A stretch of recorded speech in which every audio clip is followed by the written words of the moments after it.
Ang lahat po ng masaya today with the Lord especially, and to our brothers na katabi natin ngayon, kasama natin ay pwede ba magsabi ng amen?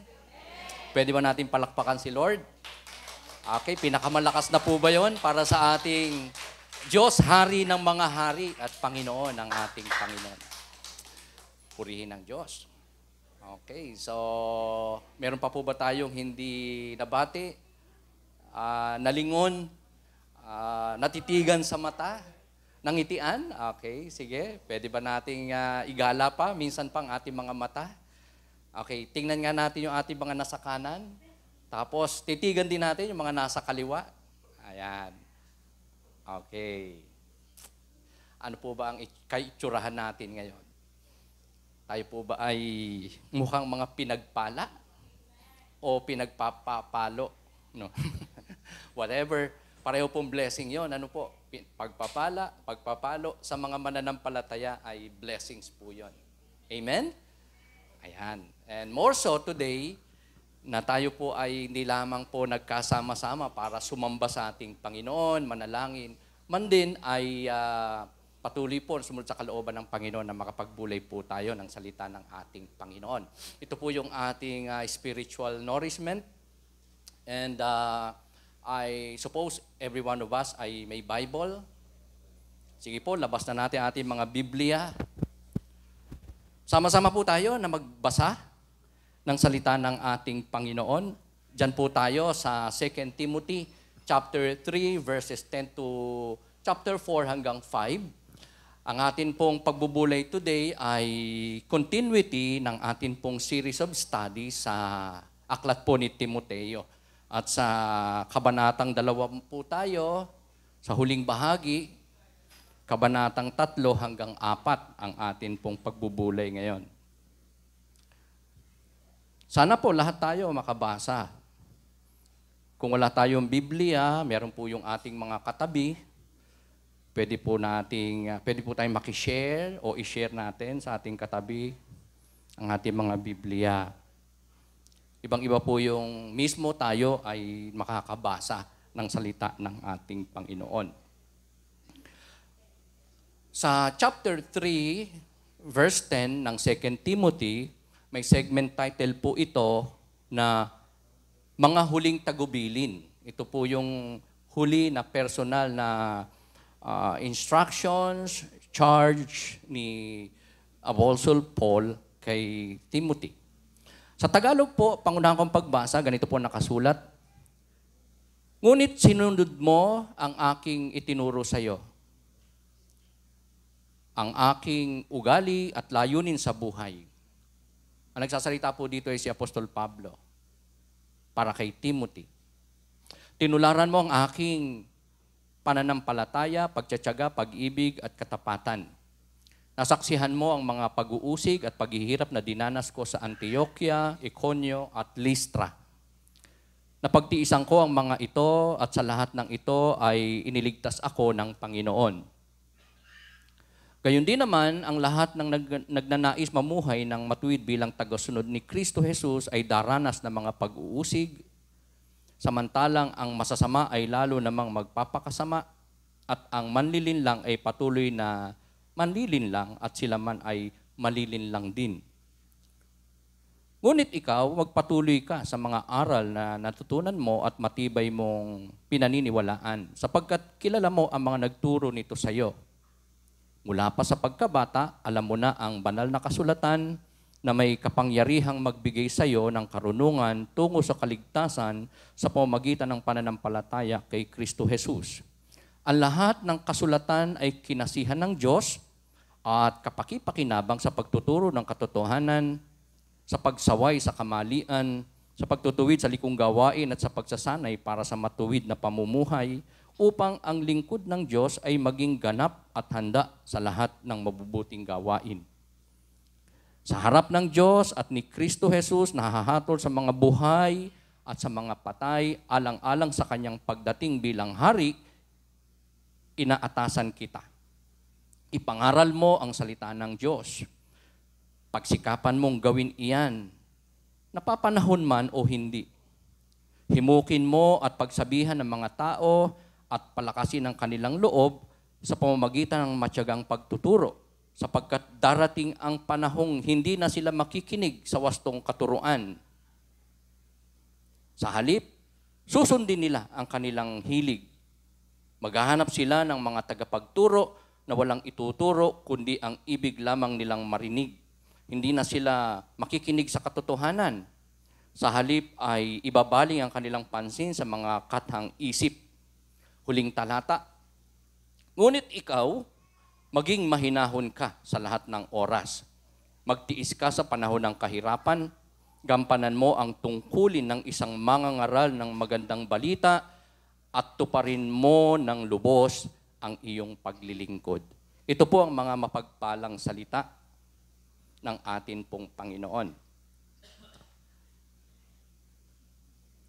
Sa atin pong binasa na mga talata, ay ibabahagi ko po sa inyo ang isang topic na pinamagatan ko po na Last Days Routines.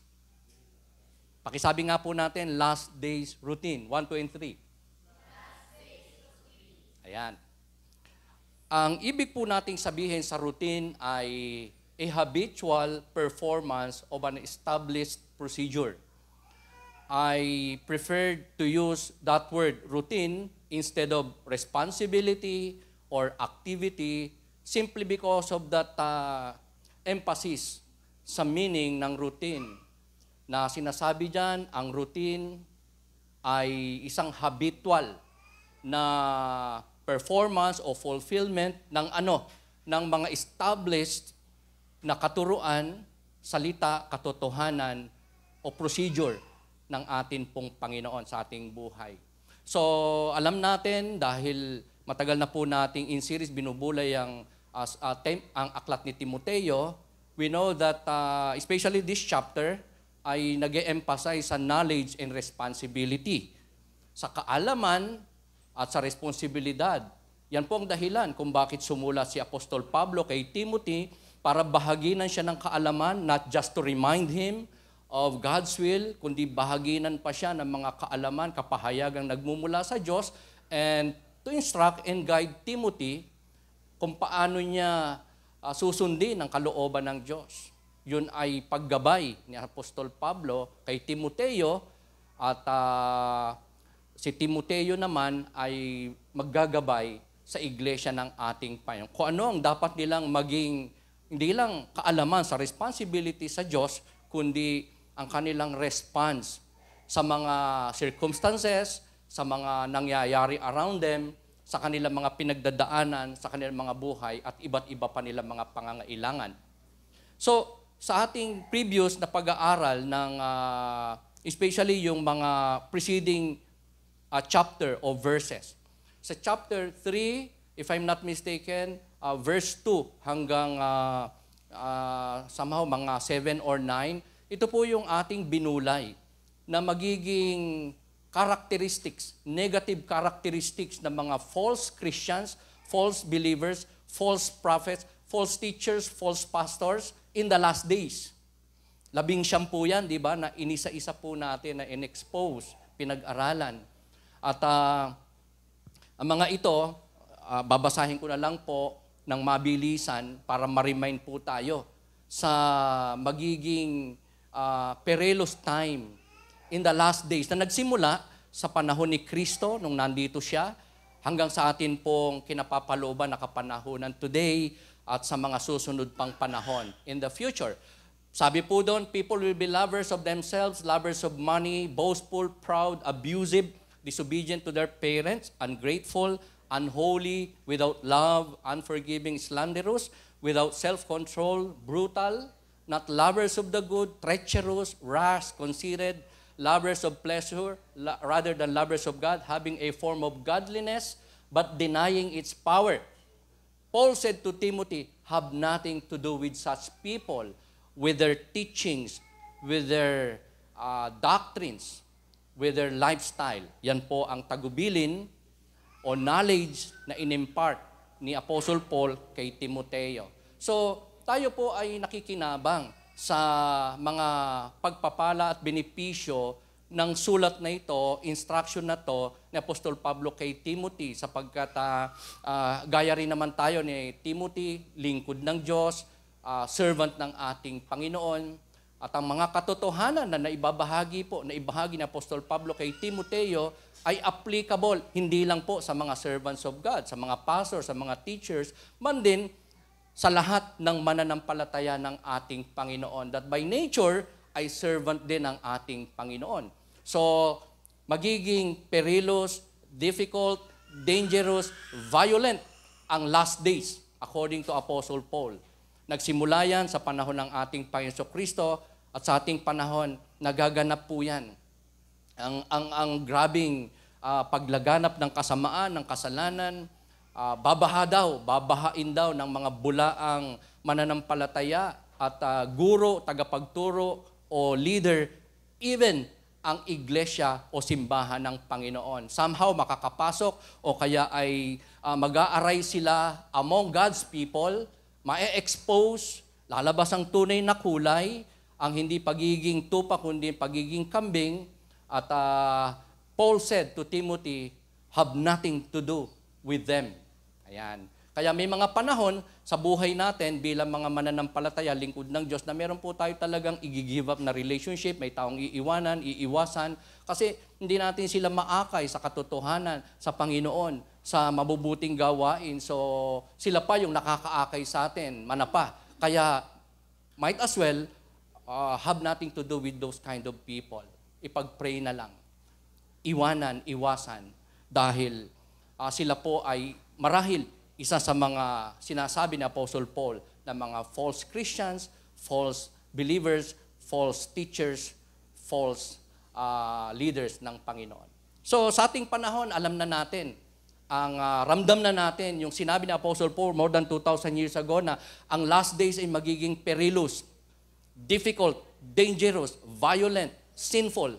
Kasi po, nararanasan na natin. Hindi po ba around us? Ito na po yung mga kaganapan. Na noon, hindi nangyayari, sa ating panahon nangyayari. So may paglaganap talaga ang kasamaan, ang pagkilos ng dyabo. Why is that last day, in the time of the Lord Jesus Christ, Apostle Paul, until now ay sinabi pong magiging perilous and dangerous? It's because that time, those days, these days na kinapapalooban natin ay demon-inspired na kapanahunan. Mas malakasan, malaliman, malawakan po na kikilos na ng kikilos ang dyablo, si Satanas, sa ating pong kapanahunan in these last days. Magmamadali po siya, magdo-double time, at sabi nga ng Scripture, even the elect ay pipilitin niya na makuha niya. Even yung mga ligtas, yung mga anak ng Diyos, mga tunay Kristiyano, if possible, yun po ang sabi ng Scripture, kanyang dadayain, kanyang pababagsakin, kanyang lulupigin. So, ito po ang ilan sa mga kaganapan ng matitindi sa atin pong kapanahonan. In the past, wala po masyado.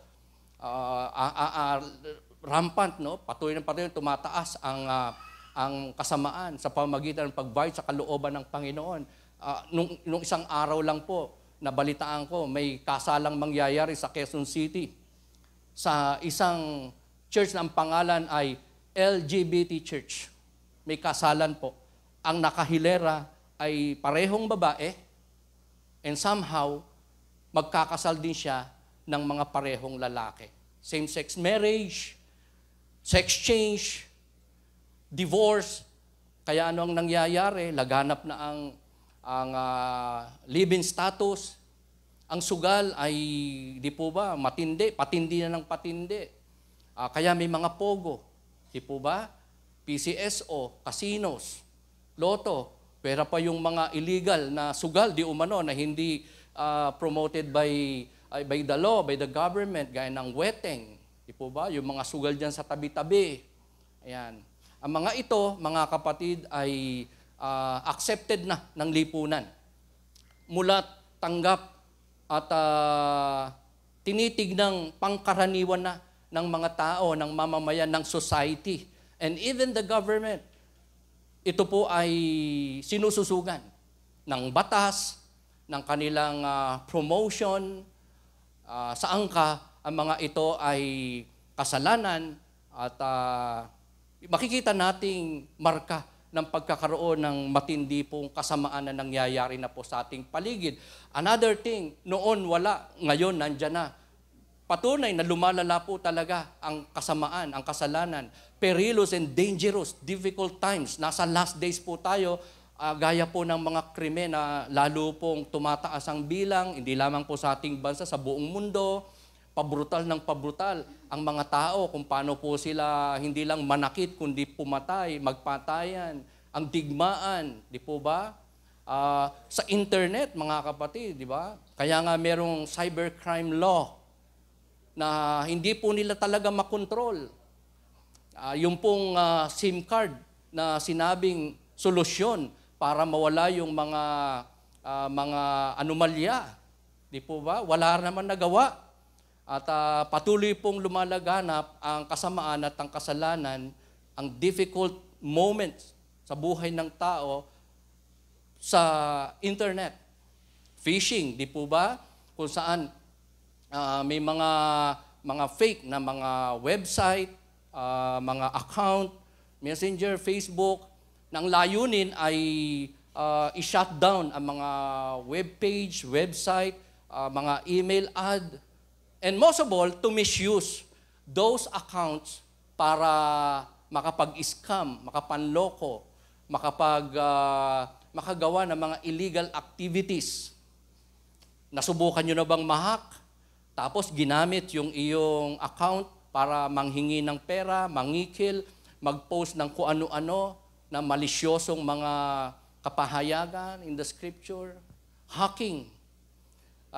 Saan ka gagamitin ang account mo para sila ay makapangulimbat ng pera, gagamitin yung personal data mo. If not, pababagsakin nila ang iyong account para, di ba, ganyan nangyayari ngayon sa gobyerno, hinahack ang mga website ng gobyerno, hindi lang para makuha po yung mga confidential data dyan, para magamit nila sa illegal activities, kundi ipasara yan, pabagsakin, patigilin, mabura ang kanila pong mga records na napaka-importante, naglalaman ng iba't ibang mga data na napaka-significant sa gobyerno at sa tao. Ginagamit ng kaaway, ng Diablo, ang cyberspace, ang internet, ang ere sa pag-spread ng hate, pag-i-incite ng rebellion, bullying, di po ba? And ito po ang pinakamatindi na lumalaganap ngayon, ang adult and most of all, minor pornography.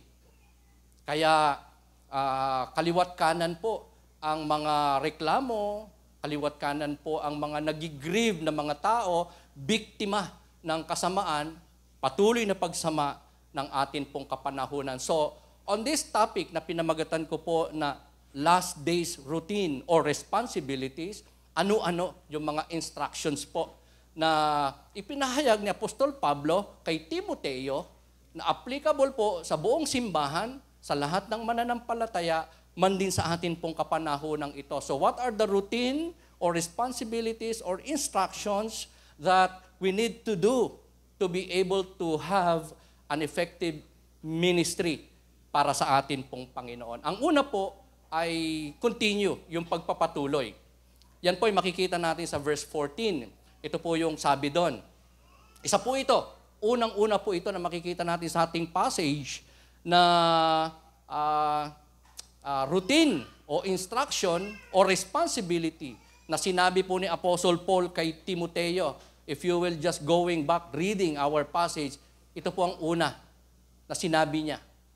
Sabi niya, but as for you, Timothy, Paul said, continue in what you have learned and have become convinced of, because you know those from whom you learned it. Linaw po, ano? Continue. Pakisabi nga po natin, continue. Yung ating mga katabi, sabihin nga natin, continue. Ayan, magpatuloy. Pagpapatuloy. Yan, saan?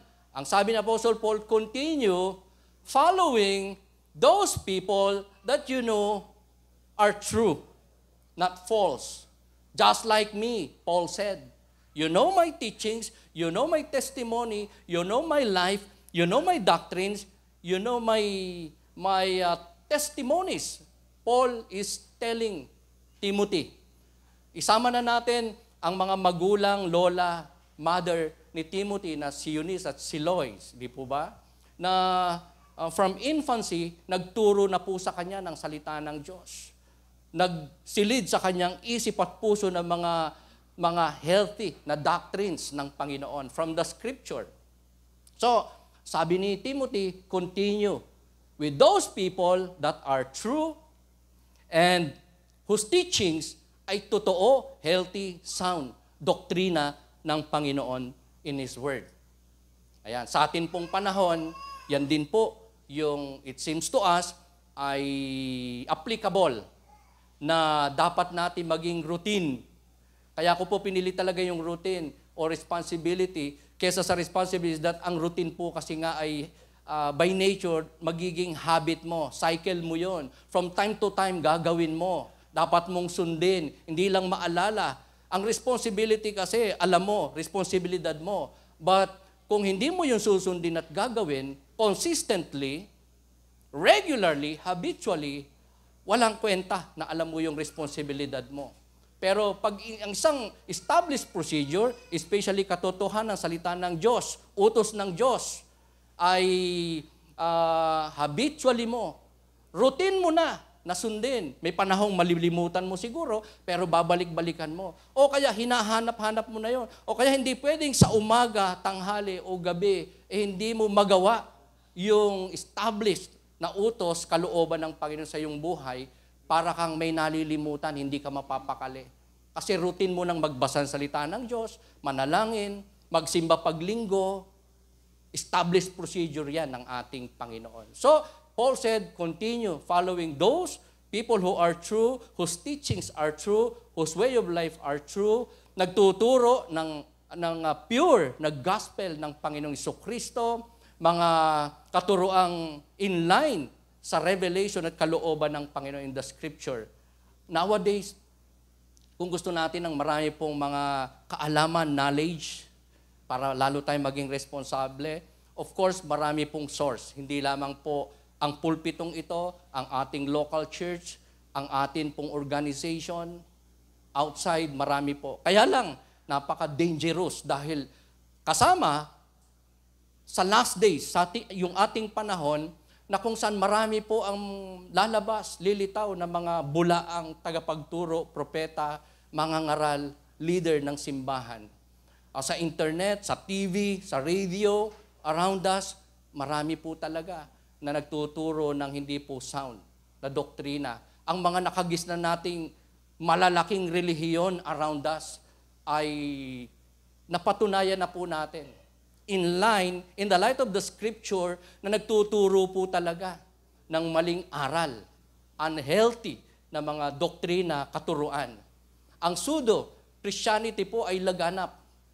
Ito po ay mixture ng psychological, ng success motivation, prosperity preaching, ang pagsasama-sama ng mga katuruan ng iba't ibang mga relihiyon, ng Buddhism, ng Sabadista, ng Iglesia, ng Mormons, ng Jehovah, ng mga Arabo, ng mga Katoliko, at itinuturing na pare-parehong salita ng Diyos, turo ng Diyos, at sila ay mga Kristiyanong tunay at nagsasama-sama pa nga. Hindi lang sa katuruan, man din sa pagsasama-sama bilang isang ecumenical na grupo o mga tao o mga lingkod ng Panginoon di umano, allegedly, quote and quote. So, ito po ay isang katangian na maganda po meron ang bawat isa sa atin. Na tayo po ay hindi lamang po nagpapatuloy sa pag-aaral ng salita ng Diyos, ng kanyang kaloob, ng kanyang kautusan, kundi tayo din po ay nagpa-practice ng kung ano po ang ating natututunan. Especially for the leaders of the church, just like me.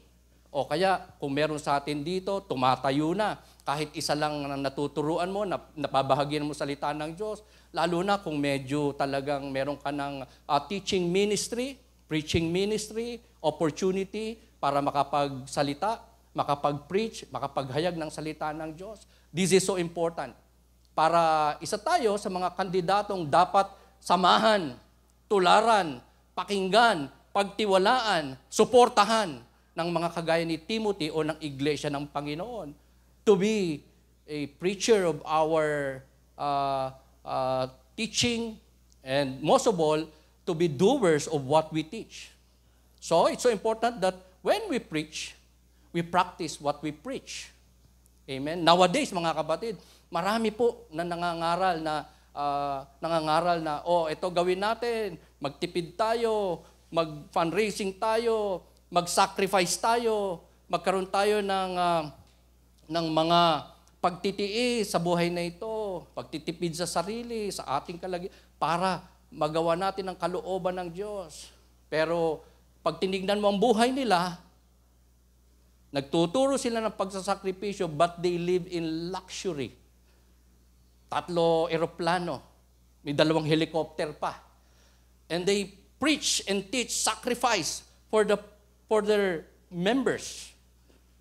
Pero siya, naka-air condition. Pag gusto mo makita, hindi mo makita kasi wanted na. Amen. So na-expose na po sila.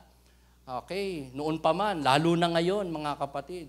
So, ito ay kapahayagan na sa ating panahon, kaya magiging lalong perilous even in the future, most likely in the future, because marami po ang magtuturo ng salita ng Diyos, may forma ng religiosity, ng godliness, pero sila ay mga bulaan at hindi totoong mga lingkod ng Panginoon.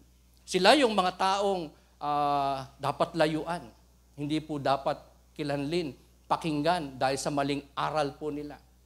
So, ang gandang samahan natin bilang mga lingkod ng Diyos ay yung mga leader, mga kapatiran na alam nating marunong magsakripisyo for the glory of God at hindi pang sarili, na sila ay most likely mas maraming naibibigay, mas malaki ang naibibigay, hindi lamang po materially, financially, kundi sa mga iba't ibang pangangailangan ng tao, more than what they receive. Ayan. Kaya nga, sa mga lingkod ng Diyos, praise God, nandito si Pastor Choi, Pastora Phoebe, mga kapwa natin yan, lingkod ng Panginoon. Ayan. Talagang masusukat natin sa isang lingkod ng Panginoon, yung mas malaki yung kanilang naibibigay kaysa sa tinatanggap. Ang pastor, leader, spiritual leader ng isang church, kahit swelduhan mo, bigyan mo ng sayang ng 20,000, 50,000, sa kanilang binibigay, na pagmamahal, pag-aalaga, pagtsatsaga, pagsasakripisyo, kulang po yun. Are you with me? Mas malaki ang binibigay ni Pastor Choi, Pastora Phoebe, ng mga lingkod, kaysa sa kanilang natatanggap. Pero, that's how we live. That's how we should live, people of God, na naglilingkod. Tunay naman sa Panginoon, na hindi tayo nakabase sa matatanggap natin. Kung meron man, kayang i-measure ng ninuman na maliit yun compared sa binibigay mo na pagmamahal, pagsuporta, paglilingkod sa Diyos, pagsunod sa kalooban ng ating Panginoon. So sabi ni Paul kay Timothy, continue to follow those who are true.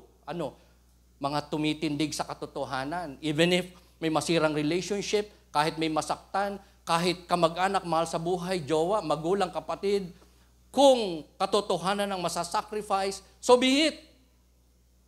Sino po yung sa ating ganyan? Di ba? May nawala tayong mahal sa buhay because nanindigan tayo, pinili natin ang kalooban ng Diyos. Sundin ang kalooban ng Diyos. Nakatampuhan, naghiwalay, asira ang relationship. Alam natin, yun ang dulo.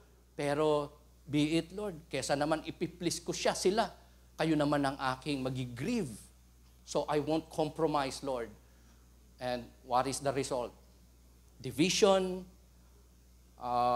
broken relationship, insult, even persecution. Sa ating passage na binasa, malinaw po nakasulat.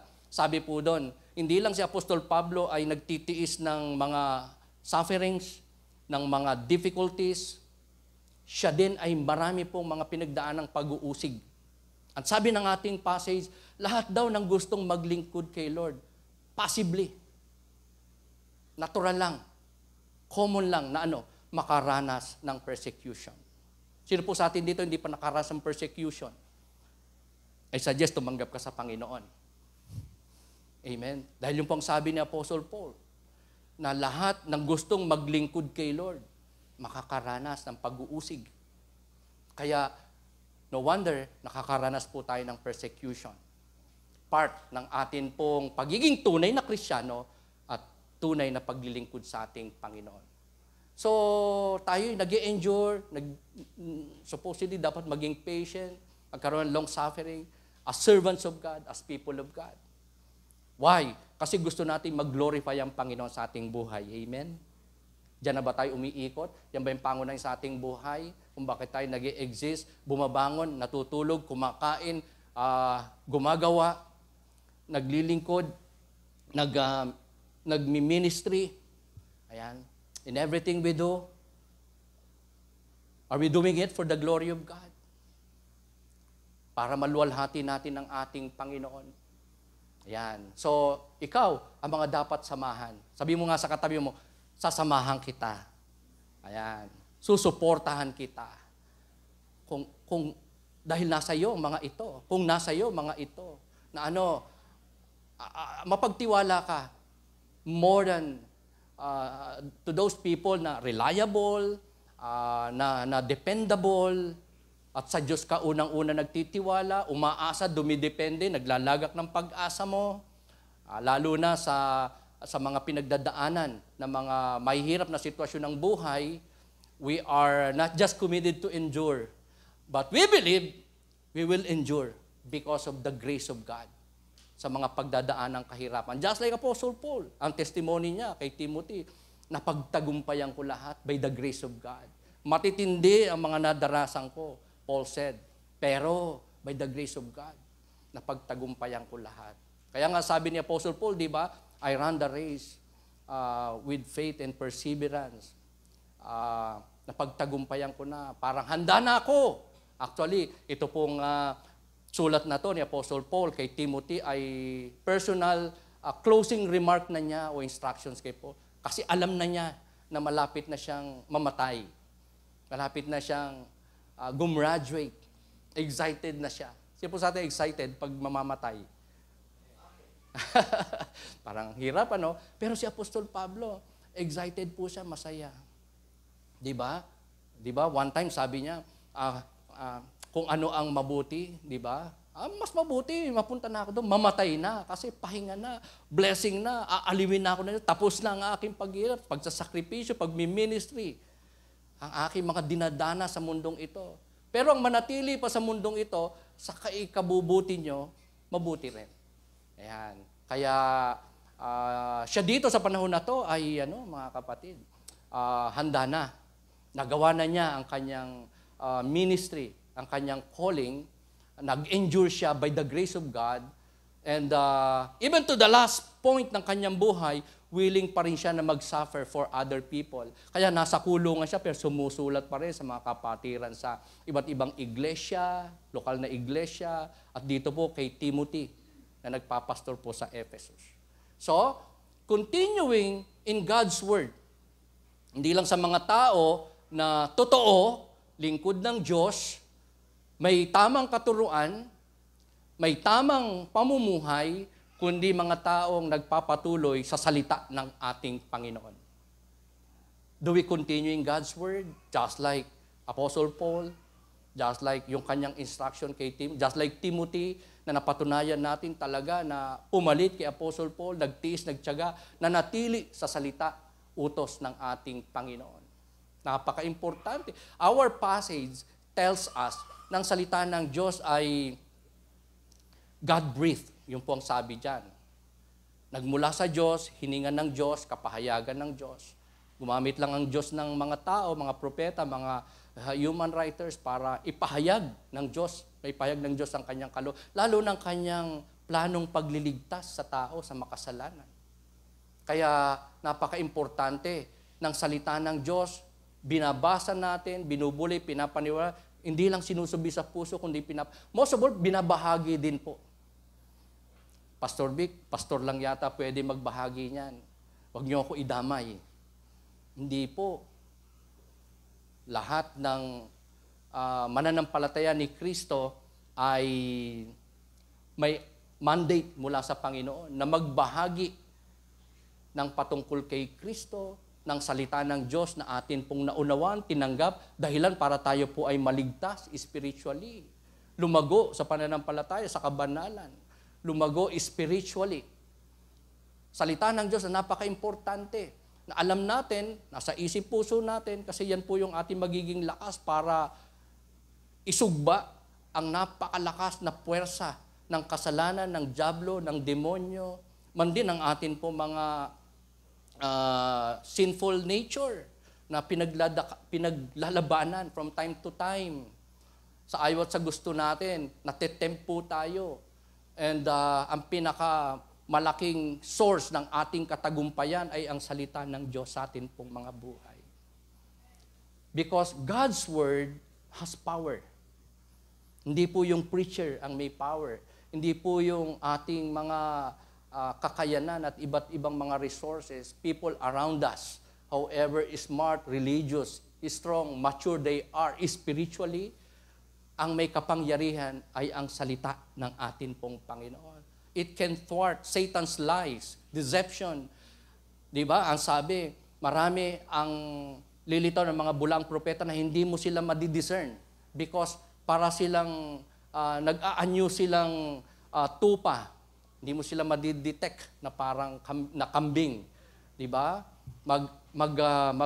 Masquerade sila na parang anghel.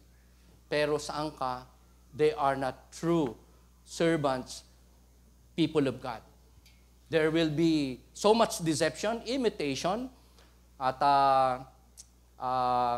ang mga huwad na katuruan at mga lingkod ng Panginoon ay lalaganap, lalo na ang mga katuruan.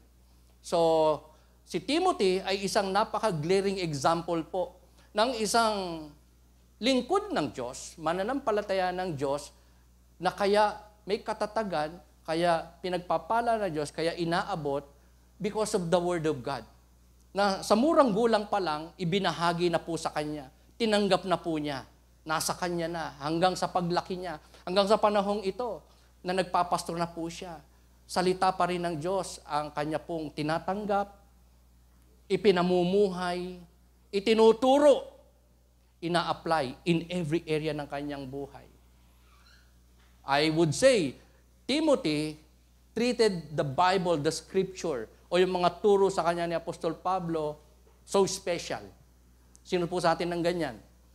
Ang treatment mo sa Bible, sa Scripture, sa Word of God, ay napaka-special. Anybody? Parang walang makapagtaas ng kamay. Para kasi hindi natin dinadala. Baka inconsistent tayo sa pagbabasa. Baka sa mo ba hindi nagbabasa. Salita ng Diyos na pag binasa nga natin, masasalamin natin, hindi lang ang mali sa totoo, ang totoo sa mali, ang mga taong totoo o hindi, man din yung atin pong mga sarili. Nasaan tayo? Sino tayo? Ano ang ating kalakasan, kahinaan, at ating pagkukulang? Ano ang hindi natin nagagawa na kalooban ng Diyos? Kaya napaka-importante po ng salita ng Diyos. Are you with me? Can we say amen? Pwede ba natin palakpakan ng salita ng ating Panginoon? Ayan, sorry sa mga nakakatulog, nagising tayo. Pero sana nga magising. Kasi baka magtuloy-tuloy. Di po ba? Ayan. Kung meron man. Dahil ang salita ng Diyos ay napaka-importante. It leads to holiness, not just salvation ng kaluluwa, spiritual growth. At sa pamamagitan ng salita ng Diyos na mababasahin natin, mauunawaan, isusubi natin sa ating puso, yan ang magtuturo sa atin sa kung anong pwede nating gawin para makaiwas po tayo sa mga pagbagsak, paghihina, kasalanan, sa mga maling desisyon, maling kaisipan, maling gawain. Ayan. So marami pong tao, even Christians nagkakasala unknowingly kasi hindi nila alam na masama yun. Kasi hindi nababasa sa Bible. Hindi nakita ang mga account sa Bible, sa mga ginawa na mali ng mga tao in the past, Bible times, na mga pinarusahan ng Diyos, dinil ng Panginoon, kinundem ng Panginoon. Alam nyo, kahit di natin ma-memorize ang Bible, kahit konti lang ang ating maging memory verse, pero ang maganda kung nababasa mo ang Biblia, paulit-ulit, nafa-familiarize mo yung mga account dyan, pangyayari, mabuti man o masama na nakasaad dyan, may lesson, may tatanim. Kaya sino man ang tumayo sa harapan mo ng aral, nag-preach, nagpahayag, alam mo kung salita ng Diyos ang kanyang pinapahayag o hindi. Because you're familiar with your Bible. You're familiar with the Word of God. Kaya hindi ka madideceive. Hindi ka matataniman ng hindi healthy and sound na teaching o doctrines. Because you know the Bible. Masasansala mo agad. Wala sa Bible yun. Di turo ng Panginoon. Ibang turo yun unorthodox yun unbiblical yun Ito po ang napakahalaga sa pamamagitan ng salita ng Diyos. Napaka-importante po ng salita ng Diyos. Atin pong pinapahalagahan, tinitreat ng special. What I mean is, binabasa, binubulay, binemeditate, binememorize, tinatime natin sa puso't isipan, ina-apply natin sa ating buhay. From time to time, sa abot ng makakaya, bumabagsak man tayo, nakaka-disobey, pero just go on. Ang sabi ko nga po, continue. Di po ba? Yan po yung utos ni Paul kay Timothy, continue. Bakit? Sa salita ng Diyos, dahil ito ay dependable, profitable for reproof, correction, instruction in righteousness, equipping for the works of service. Yan po yung sabi dyan sa ating passage. So ang salita ng Diyos ay kapag ka ating binasa, binulay, naunawaan, yan po ay lakas natin para sansalain ang mga maling aral, para pag merong dapat ituwid o ituwid sa atin, o may gusto tayo ituwid, kagamit-gamit, beneficial ang salita ng Diyos. Sa mga paggagabay, para para maging matuwid ang isang tao o tayo, salita ng Diyos. Ang napaka-importante, ang ginagamit ng Panginoon. Lalo na kapag gusto nating makasunod talaga sa kalooban ng Diyos. Faithfully, victoriously, magamit tayo ng ating Panginoon for His glory. Salita ng Diyos ang equipping natin, ang ating kalasag, ang ating pong kalakasan, ang ating kinakailangan po na maangkin sa ating buhay. Salita ng Diyos. Pakisabi nga po natin, Word of God. Pakisabi nga po natin, God's truth. Yan po ang tinutukoy na isa pa ni Apostol Pablo kay Timothy na dapat niyang i-continue. Mga taong totoo, may totoong katuruan, at mga tao na nagtuturo, nananampalataya, nagsasabuhay, nag-share, nagtitreat sa salita ng Diyos as special. Walang iba kundi ang katotohanan ng ating Panginoon. So ang pangalawa po, mga kapatid, na routine o responsibility na dapat nating magawa in these last days na kinapapalooban po natin, aside from continuing, is preaching. Pagpipreach, paghahayag, pagtuturo, pag-share ng salita ng Diyos. Kasi sa verse 2 po, ito po yung malinaw na kasulat. Preach the word, Paul said to Timothy. Be prepared in season and out of season, correct, rebuke, and encourage with great patience and careful instruction. Preach. Sabi mo sa katabi mo, preach. Papa, don't preach. Hindi po yun, ha? Kanta po yun. Parang ayaw ng pag-preachin. Hindi po ba? Ang sabi ni Paul kay Timothy, preach. Pastor Vic, si Pastor Timothy sinasabihan dyan, di naman ako pastor. Okay. So aside from nakita natin na responsibility, prime responsibility ni Paul, ni Timothy, ng marami pang Bible characters, ang salita ng Diyos, lalo na yung pangangaral, paghahayag nito, pagbabahagi nito sa iba, sa pamilya, sa kaibigan, sa kamag-anak, sa kanino man, especially sa makasalanan, man din, mga kapatid, dapat nating makita na ito ay responsibilidad ng bawat mananampalataya na naligtas sa pamagitan ng salita ng Diyos, nakakilala sa pamagitan ng katotohanan ng Panginoon. Because sabi nga ng isang author, every heart that has Christ is a missionary. Sabi mo sa katabi mo, missionary ka. Whether you feel it or not. Basta, meron sa atin dito, sino man sa atin dito, nananampalataya kay Kristo bilang Panginoon tagapagligtas, you are a missionary. Servant ka na ni Lord. Disciple ka ni Lord. So meron kang mandate kay Lord. Na ano? Na yung iba, around you, makakilala rin sa Panginoon. Just like you. Para maligtas ang kaluluwa. Sa pamagitan ng pananampalataya kay Kristo. At hindi lang pastor ang gagamitin. Even you, ikaw.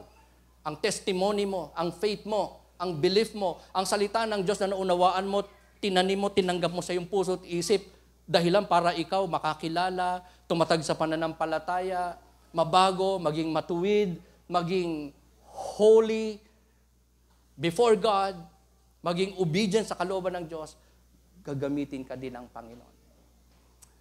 Palagi ko sinasabi, ang isang demoniac, di ba, pinagaling ni Lord, miraculously. Right after na siya'y mapagaling ng Panginoon, sabi niya, Panginoon, sasama na po ako sa inyo, saan man kayo magpunta. Gusto niya magmisyonero agad.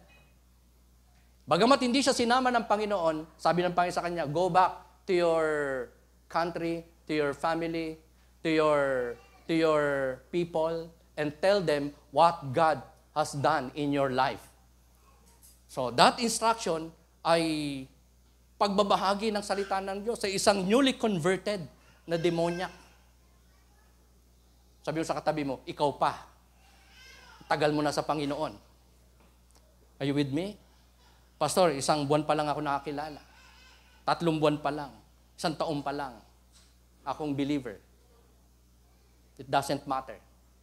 Basta ikaw naniniwala kay Kristo bilang tagapagligtas, missionary ka ng Panginoon. Servant ka ng Panginoon. Disciple ka ng Panginoon. Alagad ka ng Panginoon. Instrumento ka ng Panginoon. Meron kang pwedeng sabihin, i-chismis, ipagmakaingay, i-share sa iba. By the Word of God. Through the Word of God. Si kaliligtas. Kaya nga, si Timothy, ito po maganda sa mga parent, maliit pa lang ang mga anak, binabagi ng Word of God, dinadala sa church, sinasama sa mga gawain. Ayan po si Timothy, maliit pa lang. Kaya challenge po ito sa ating mga parent. Would-be parents, na ang ating mga anak, man din yung ating mga magulang, kapatid, tito, tita, anak, asawa, madala natin sa kaligtasan. Amen? Madala natin sa Panginoon. Sa pag-share sa kanila, pag-encourage, pag-invite, pag-motivate. Okay. Sino po sa atin ang nakapag-invite this week ng isang unbeliever? Kilala mo man o hindi? Kamag-anak mo man o hindi? Labuan mo man o hindi? Ayan. Meron po ba nag-invite ng magulang, anak, ate, tito, tita, pinsan? Sino po sa atin? Please. Meron ba? Pakitaas kamay. Huwag kayong matakot. Bibigyan ko ng token na magtaas ng kamay. Meron ba? Wala. Really? Parang hindi ako makapaniwala. Parang ano,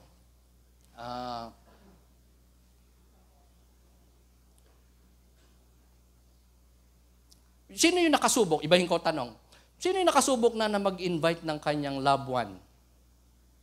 Either nanay mo, tatay mo, kapatid mo, ate mo, o pisa. Na-try na. Nakasubok ng mag-invite sa kanya. Uy, church ka naman, sama ka sa akin, church tayo. O ate tayo ba? Sino po? Ayan, may mga nagtaas na. Pero walang token, dami nyo eh. O, diba?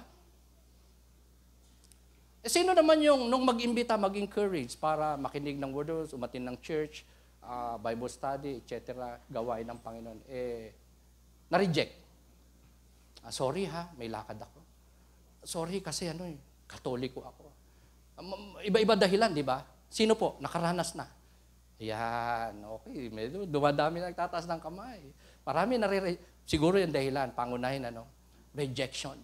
Kapag in-invite mo, labuan mo naman, di ba?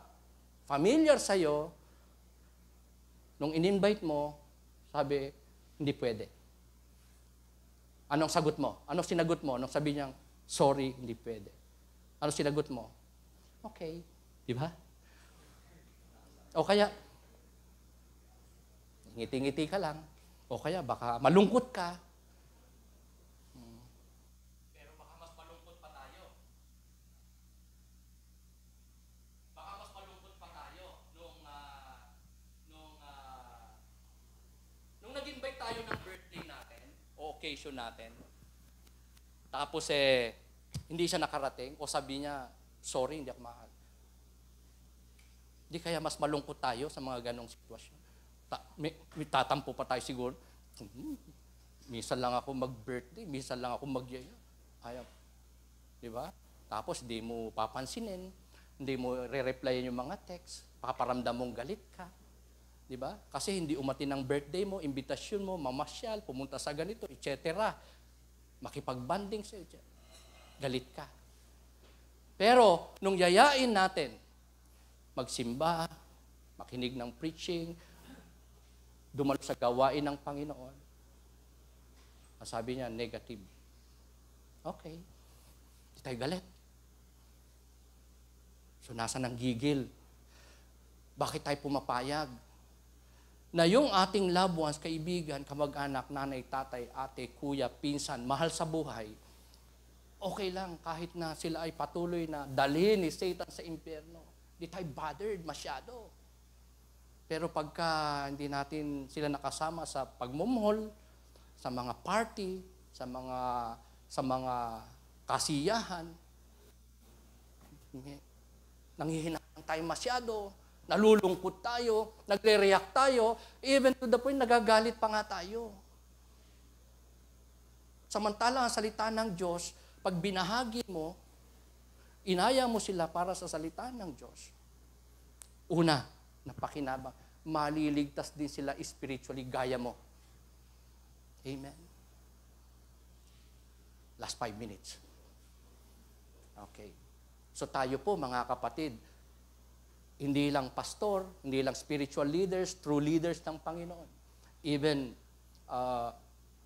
mga ordinaryong membro, mananampalataya, ay mensahero ng ating Panginoon. Sabi mo sa katabi mo, messenger ka. Synonym po yan ng herald. In the Bible, mga kapatid, merong ruler, may king, meron silang messenger. Tagapag-proclaim ng kanilang kapahayagan, batas, ordinansa, mga proclamation. Ang hindi makinig, sumunod, lalo na ang mag-take advantage o mag-abuso sa mga herald o messenger ng king, ng ruler, may kalalagyan. Pero nowadays, marami po hindi nakikinig sa preaching, sa pangaral salita ng Diyos, sa salita ng Diyos. Kaya nga yung mga tumatalikod sa gawain ng Panginoon, sa pangaral, sa mga ngaral, that is so crucial. That is indeed a serious thing. In my experience, wala po akong nakita na nag-backslide. Tumalikod sa Panginoon, sa kalooban ng Panginoon, sa gawain ng Panginoon, na nag-succeed. Wala pa po. Kung meron man nakabalik, nakapagpatuloy, hindi na po. Kasing tayog, kasing lakas, kasing lawak, kasing tatag ng kanila pong kalalagayan before. Nawala yung anointing, nawala yung opportunity, nang hina, ng lamig, naging idle, nagbalik sa sanlibutan. Pangangaral salita ng Diyos napaka-importante. Last week, meron pong proclamation ang Santo Papa from Rome. Yung Pope. Na ang preaching, pangangaral salita ng Diyos, ay dapat 8 minutes na lang. 8 minutes na lang. Umigsi, dati 15 yata o 10. 8 minutes na lang. Kaya nagkakagulo ngayon sa kanyang kalagayan. Merong nakakaunawa dito, merong may gusto, merong ayaw, iba-iba reaction. Yan po. So, ang igsi na nga dati, abay, lalo pang 8 minutes na lang. Parang walang magsabi sa atin dito, na Thank God, sa church namin, 2 hours. To the point, nakakatulog kami.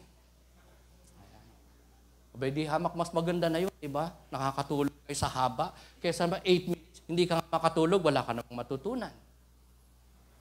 Puro kwento pa. Di po ba? Minsan madalas, ganyan po. Ang pangangaral sa marami pong samahan around us. Hindi na yung pure gospel ng Panginoong Jesucristo. May mixture, pseudo-Christianity, prosperity preaching, healing, mga puro extreme na mga katuruan na. Kung ano yung gusto ng mga taong marinig nila, yun na ang ipinapangaral sa mga pulpito, sa mga churches. At lalagana pa po yan sa paglipas ng panahon. Yan pong sinabi ng scripture ni Apostle Paul na magiging perilous ang times. Last 2 minutes. So tayo, do we give importance sa salita ng Diyos? Sa pangangaral ng salita ng Diyos? Do we share God's word? Or we always make excuses? Si Apostol Pablo po, mga kapatid, sa anumang sitwasyon ng kanyang buhay, nakakulong, may pinagdadaanan, nasa laot, siya ay naghihirap, siya ay nasa negosyo, saan man, nasa fellowship, saan man, mga kapatid, he always find time, opportunity to share God's word. Walang excuses. Humahanap siya ng pagkakataon para ma-share ang word of God. Tayo po ba? Kagaya niyan? Do we make opportunities para makapag-share ng word of God? Or what we make is excuses. Hindi pa panahon. Hindi ko pa kaya. Tatakot ako. Nakakahiya. Baka i-reject ako. Marami po tayong alibis. Amen? Instead of making opportunities, magpakalakas, magpakatatag, mag-step of faith, mag-take ng risk, even if may rejection, may insult, may persecution, even if may danger. Yan po si Apostol Pablo. He always find time for the opportunity na mag-share ng gospel. Sabi po ng Ecclesiastes 11 verse 4, whoever watches the wind will not plant, whoever looks at the clouds will not reap. So ito po ay mga pagkakataong paborable man ang ating sitwasyon, buhay, circumstances, or unfavorable, we should find time to share the Word of God, our faith, Jesus Christ, para ang iba maligtas, tumatag sa pananampalataya.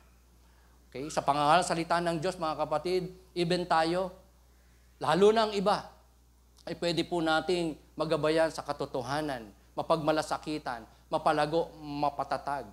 Na pag nag-share po tayo ng Word of God, hindi lang po tayo yung lalakas. Yung masishiran natin kung siya po ay masyadong komportable na sa buhay, self-satisfied, self-righteous, we can afflict them by the truth of God's Word. But that by the Word of God, ma-enlighten po, makikita po nila ang kanilang kalagayan talaga before God. Hubad, makasalanan, hiwalay, nangangailangan tagapagligtas ng kapurihan kasalanan. Afflicting the comfortable and comforting the afflicted. Yan po ang benefits ng salita ng Diyos na ating maririnig. Salita ng Diyos na pwede po nating i-share sa iba. Pwede po itong maging hindi lang kaligtasan, kundi maging kalakasan, maging pagbabago, maging comfort ng mga afflicted. Christians na-afflict. Christians nadi-discourage, even pastors get discouraged. Are you with me? Even mature, matatagal na sa Panginoon, sa pananampalataya, get discouraged and nadi-disappoint. Kala nyo kayo lang natitisod? Kami din. Kami din. Pero, di ba? Pinagtatagumpayan. Pinagtitiisan. Ino-overcome. Nagsasakripisyo ang mga lingkod ng Diyos, ang mga mananampalataya. So kung may umalis ng simbahan, dahil sa pastor, dahil kay brother, dahil sa sistema, dahil sa mga kawalan, kahirapan, sa mga pagkakamali, 1 o 2 tao lang yun. Pero lugi ang pastor. Ang dami nila. Gaya ng pastor, imperfect. Nobody's perfect. There's no perfect church. Kaya medyo hindi lang mas challenging, mas stressful ang maging servant ng Panginoon. Amen. Maraming responsibilidad, maraming mga challenges, maraming mga pagtitiis, pagsasakripisyo na kailangan mong mapagtagumpayan. Natin bilang mga mananampalataya ng Panginoon. Lalo na sa sinabi ni Apostle Paul na last days, perilous, difficult times, stressful times, challenging, violent, at demonic-inspired na kapanahunan na natin, mga kapatid, lalo na sa paglipas pa ng panahon. Grabe po. Diba? May tribulation na darating. May kapighatiang darating sa sangkatauhan, sa mundong ito. Hindi pa naranasan ng tao in the past. It can be sooner or later. Sana wala na tayo noon. Sana rapture na tayo. O sana nandun tayo, namatay na tayo. Sabi mo sa katabi mo, sana patay ka na noon. Gaya ko. Di ba? Kasi hindi natin maranasan yung grabing pag-uusig na yon. Kasi maghahari ang Antikristo. Maghahasik siya talaga ng grabing kahirapan at pag-uusig. Diba? Ipagbabawal ang Bible, kaya wala na magiging preacher, wala nang church gathering. Bawal ang magtipon, bawal ang Bible, bawal ang gawain ng Panginoon. Darating po yan in the future. Kaya nga, importanteng minememorize ang salita ng Diyos. Lagay natin sa ating mga puso't isipan. Lagi nating i-meditate because time will come. Wala na tayong maririnig na pangaral sa salita. Wala nang Bible na ibebenta sa bookstore. Wala nang magpapahiram sa wala tayong mababasa. Kasi ipagbabawal yan ng Antikristo. Kaya nga, siguro, kaya naisip ko lang, nasa panahon na yon ng tribulation, dahil wala ng hard copy, yan po, sa airwaves, internet, by radio, television, internet, ganun na po. Maririnig, mapagpepestahan, makakarating ang salita ng Diyos sa mga tao dahil wala na pong Biblia. Wala na pong Biblia. Wala nang preaching. Kaya naisip ko lang, tama lang na mag-store tayo sa ating archive, sa ating YouTube ng mga preaching natin, mga praise and worship natin, mga gawain. Because pagdating ng panahon na maghahari ng Antikristo, ipagbabawal ang Biblia, ang pangangaral salita ng Diyos, may maririnig sila. Ayan. Siguro yan po yung importante na magawa natin at this time. Paghandaan natin ang pangangaral salita ng Diyos in the future. Kung saan wala ng Biblia, wala ng gathering, wala ng pulpito, wala ng pwedeng mangaral ng salita ng Diyos. Kaya pahalagahan natin ang salita ng Diyos, ang pagpipreach ng salita ng Diyos, hindi lang ng mga servants of God, pastors, spiritual leaders, man din ang isa po sa atin. I-share na po natin. Can we say amen to that? The last but not the least, accomplish. Sabi po doon sa verse 5, bilisan ko na po, wala nang time. But you keep your heads in all situations, endure hardship, do the work of an evangelist, discharge all the duties of your ministry. Ito po yung panghuli na dapat nating maging routine in the last days. In these last days, kinapapalubang po natin. Aside from continuing, aside from preaching, sharing the Word of God, ito po, accomplishing what God instructed us to do. Yung ating ministry, calling, duty, responsibilities, gawin natin. Okay, si Timothy hindi lamang po preacher, siya rin ay sundalo. Ikaw hindi lang farmer, hindi lang preacher, sundalo rin tayo. May commander-in-chief po tayo po ay kawal na may dapat pong maging trabaho para sa ating commander-in-chief, and to win souls for the Lord. Makapag-akay po tayo ng mga kaluluwa palapit sa Panginoon para maligtas spiritually, at yun ay sa pamamagitan po ng pagbabahagi natin sa salita ng Diyos. Accomplishment po yan. Bunga natin yan.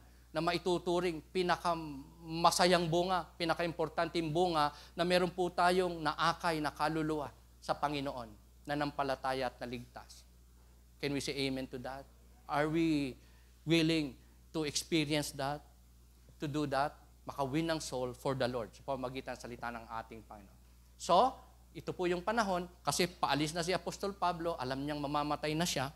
Ganyan po ang tao, pag malapit ng mamatay, parang pinaparamdam na ni Lord, kaya may premonition, nakakapagpaalam, at pinalitan naman talaga siya ni Timothy, mga kapatid, sa kanyang katungkulan. So, on this topic, mga kapatid, sino nakakatanda ng ating topic? Acrostic yung ating topic, sa totoo lang. Type na type yan events. Lalo na ni Deaconess Badet. Okay. Sino nakakatanda ng ating acrostic topic? Acrostic topic. LDR. Okay. Ano ba ibig sabihin ng LDR? Long distance relationship. Okay. David, may ka-LDR ka na ba? Okay. Si Benz, LDR ngayon niya, nasa Japan si Jenil. Nasa Saudi, ang isa nating kapatid. LDR. Nang ibig sabihin ay last days routines.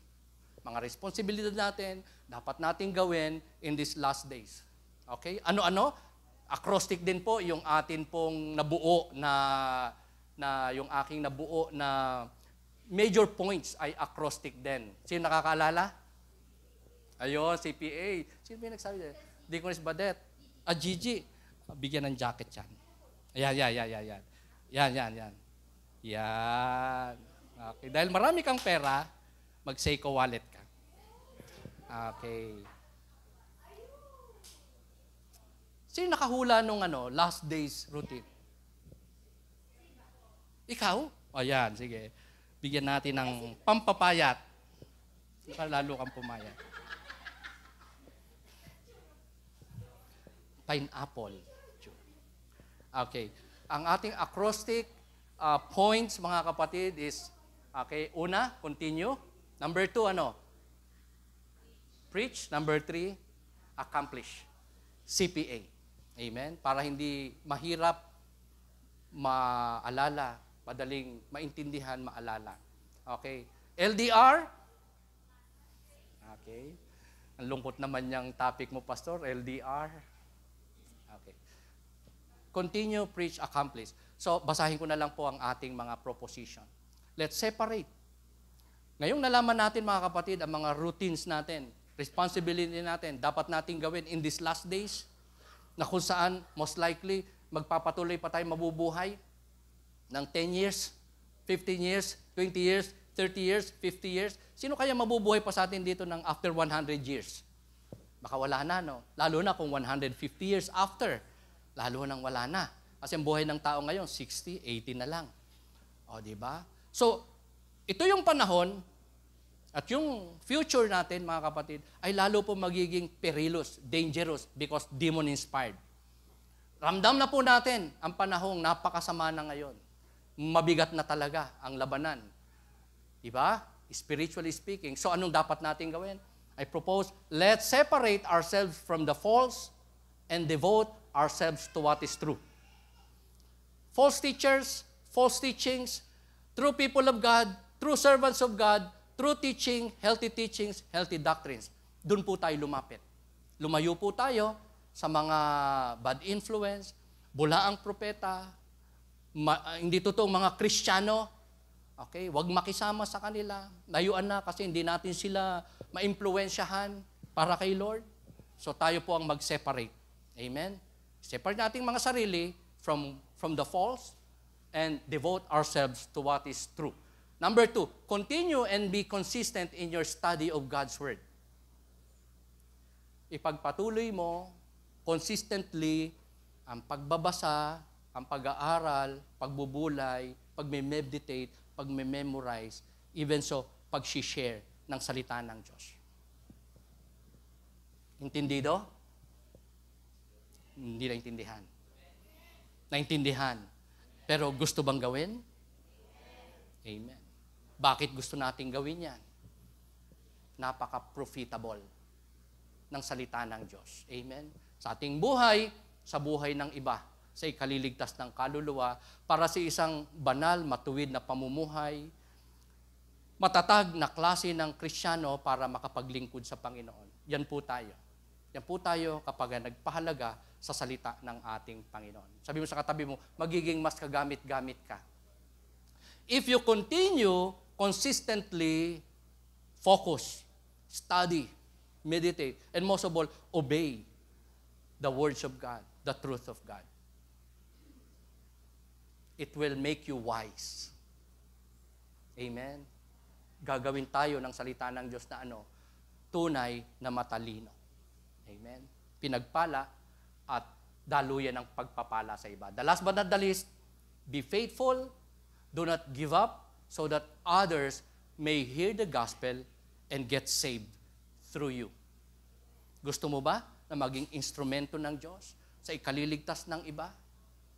Ito ang pinakamataas na siguro na pwede po nating ambisyonin, pangarapin sa ating buhay.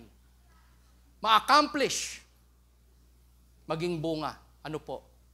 Taong naligtas, nakakilala kay Lord sa pamamagitan natin, sa pamamagitan mo, sa pamamagitan ng salita ng Diyos. Na binahagi mo sa iyong encouragement, sa iyong influence, sa iyong ministry, sa iyong pagsunod at paglilingkod dahil sa iyong katapatan.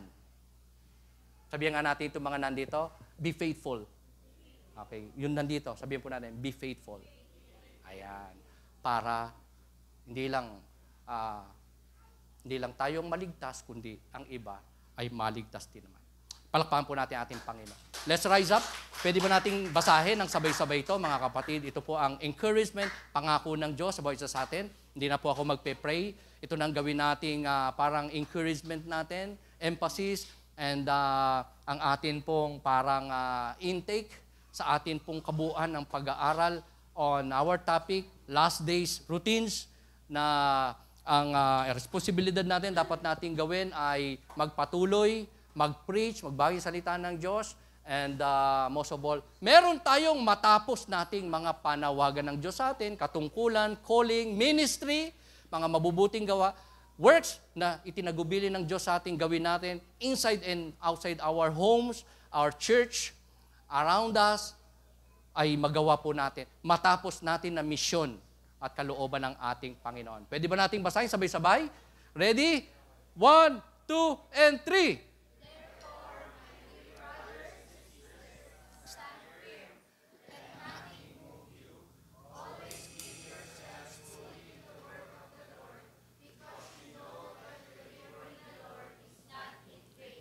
Maganda yung binabasa po natin para mas makatotohanan at personal. Ayan. So, magpatuloy po tayo. Huwag tayong mag-give up. Huwag tayong tumigil. Huwag tayong mag-quit. Amen? Sa gawain ng Panginoon, sa paggawa ng mabuti. Dahil lahat ng ating ginagawa, babalik sa atin, i-reward ng Panginoon, not just in the life to come, but even in this life, here on earth, God will bless us as we continue to Him, being faithful to Him, being obedient to Him, at magpapatuloy tayo, anuman ang mangyari, anuman ang katitisuran, anuman ang mga pagkukulang, kahirapan, sakripisyo, anuman ang hirap, gaano man kasama ang atin pong sanlibutang ito na ginagalawan, magpapatuloy tayo sa ating Panginoon. Amen? Kalooban to ng Panginoon at hindi po masasayang ang atin pong pagpapagal para sa ating Panginoon. Can we say amen? Sabihin natin, I claim it, Lord. Salamat po. Palakpakan natin ating Panginoon. Awitan natin siya for the last time.